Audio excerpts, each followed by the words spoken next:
बिस्मिल्लाहिर्रहमानिर्रहीम। अस्सलाम वालेकुम डियर स्टूडेंट्स। आज हम फ़िज़िक्स क्लास 11 के चैप्टर नंबर 8 इलेक्ट्रिक फील्ड्स के इम्पॉर्टेंट क्वेश्चंस और एमसीक्यूज़ डिस्कस करेंगे। सबसे पहले हम एमसीक्यूज़ करते हैं। तो एमसीक्यू नंबर 1 है, a 2 microcoulomb point charge is located a distance d away from 6 microcoulomb point charge. What is the ratio of F12 to F21? इसका करेक्ट आंसर है ऑप्शन सी 1, क्योंकि जब दो पॉइंट चार्जेस होंगे तो उनका जो फोर्स होगा एक दूसरे के ऊपर, चाहे पहले का दूसरे पे हो या दूसरे का पहले हो, तो वो मैग्नीट्यूड उसका बराबर होगा लेकिन उसका डायरेक्शन डिफरेंट होगा, तो इसलिए इनका रेशियो 1 होगा। MCQ number 2, the minimum charge on an object can not be less than. किसी भी चीज़ पे मिनिमम चार्ज किस चीज़ से कम नहीं हो सकता, तो इसका करेक्ट आंसर है ऑप्शन ए 1.6 इंटू 10⁻⁻19 कूलम, क्योंकि ये हमारा इलेक्ट्रॉन का चार्ज है, इससे कम किसी भी चीज़ का चार्ज नहीं हो सकता। MCQ नंबर 3, two charges are placed at a certain distance. If the magnitude of each charge is double the force will become. तो इसका करेक्ट आंसर है option B 4 times of its original value. तो अगर आप इलेक्ट्रोस्टैटिक फोर्स का formula देखें तो force directly proportional होती है to the product of Q1 and Q2, दोनों चार्जेस के प्रोडक्ट को। तो अगर आप दोनों चार्जेस का मैग्नीट्यूड डबल कर देंगे तो जाहिर बात है कि वो 4 हो जाएगा प्रोडक्ट, और जो फोर्स है वो 4 times of its original value हो जाएगी। नंबर 4 पर है, which of the following can be deflected while moving in the electric field. तो इनमें से कौन जो है वो डिफ्लेक्टेड होगा जब इलेक्ट्रिक फील्ड में मूव करेगा, तो इसका करेक्ट आंसर है ऑप्शन सी इलेक्ट्रॉन।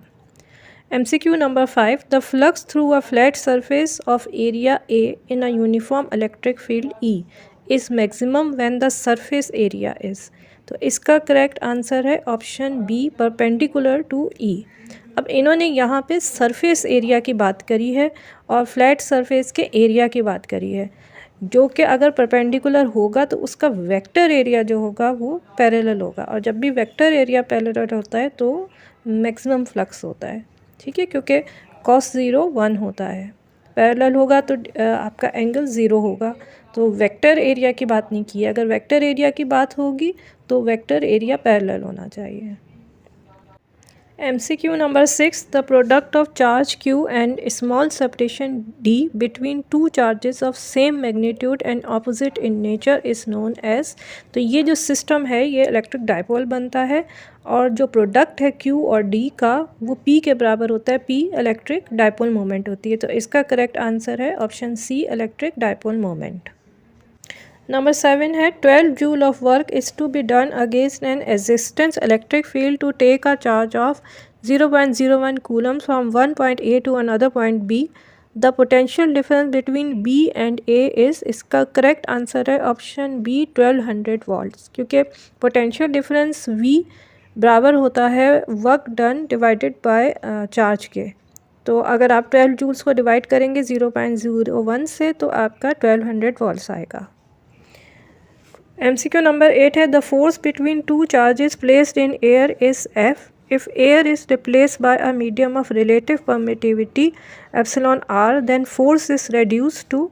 तो इसका करेक्ट आंसर है option B force by epsilon r, यानी कि एप्सिलॉन r टाइम्स आपकी फोर्स जो है वो कम हो जाती है। MCQ number 9, the negative gradient of the potential is.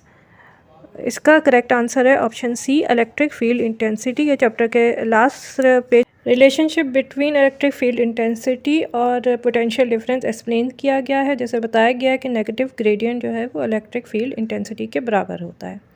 MCQ number 10 है, the electric flux through a plain area will be half of its maximum value when area is held at angle of dash with electric field. तो इसका correct answer है option B 60 degree, यानी कि आप जब 60 degree पे plain area को रखेंगे तो फिर आपका जो फ्लक्स है वो मैक्सिमम वैल्यू का हाफ हो जाएगा, क्योंकि cos 60 डिग्री 0.5 होता है, तो इस तरह मैक्सिमम का हाफ हो जाएगा। अब हम आते हैं लॉन्ग क्वेश्चंस की तरफ। तो सबसे पहला जो मोस्ट इम्पॉर्टेंट है उसमें इलेक्ट्रिक पोटेंशियल की डेफिनेशन इलेक्ट्रिक पोटेंशियल डिफरेंस की डेफिनेशन, इलेक्ट्रिक पोटेंशियल एनर्जी, या फिर और साथ में उसके derive an expression for electric potential due to an isolated point charge, या फिर derive the relation E is equals to delta V upon delta R. इसके अलावा जो मोस्ट इंपॉर्टेंट है उसमें डिफाइन इलेक्ट्रिक डाइपोल है और derive the formula for electric field due to electric dipole. ठीक है, और इसके अलावा जो दो और यहाँ से लॉन्ग क्वेश्चंस आ सकते हैं उसमें कूलम्स लॉ आ सकता है, और इस कूलम्स लॉ को अप्लाई करके calculate the electric field due to an isolated point charge. ठीक है, ये डाइपोल वाला नहीं है, ये आइसोलेटेड पॉइंट चार्ज का है।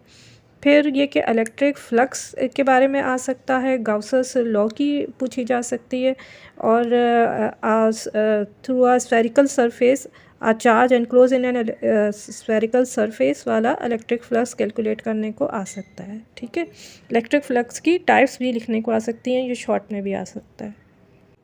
शॉर्ट क्वेश्चंस में इंपॉर्टेंट डेफिनेशंस में इलेक्ट्रिक डाइपोल, डाइपोल मोमेंट है, पोटेंशियल ग्रेडियंट है, इलेक्ट्रिक पोटेंशियल है, इलेक्ट्रिक फ्लक्स है, इलेक्ट्रोस्टैटिक फोर्स हो सकती है, डिफरेंशिएशन है ग्रेविटेशनल फोर्स और इलेक्ट्रोस्टैटिक फोर्स की।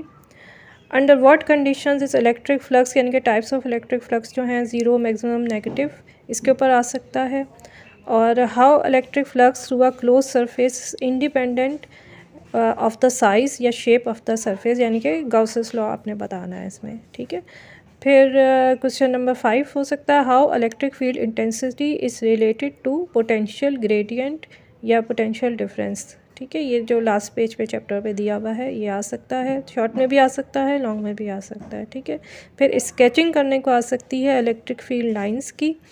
और इसके अलावा when measuring an electric field क्या हम एक नेगेटिव टेस्ट चार्ज यूज़ कर सकते हैं, ये एक यानी कि आपका कॉन्सेप्ट क्वेश्चन आ सकता है। इसके अलावा जो वर्क एग्जांपल 8.6 है जो पेज नंबर 172 पे दी हुई है, ये भी इन अ शॉर्ट क्वेश्चन आपको डेरिवेशन के तौर पे आ सकती है, लॉन्ग क्वेश्चन में भी आ सकती है।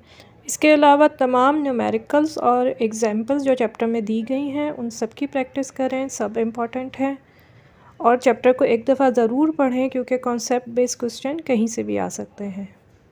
इसके साथ ही आज की वीडियो ख़त्म होती है। उम्मीद है आपके लिए मददगार साबित होगी आपकी स्टडीज़ में, आपके एग्ज़ाम में। कोई भी प्रॉब्लम हो कमेंट सेक्शन में कमेंट करें। इजाज़त दीजिए, अल्लाह हाफ़िज़।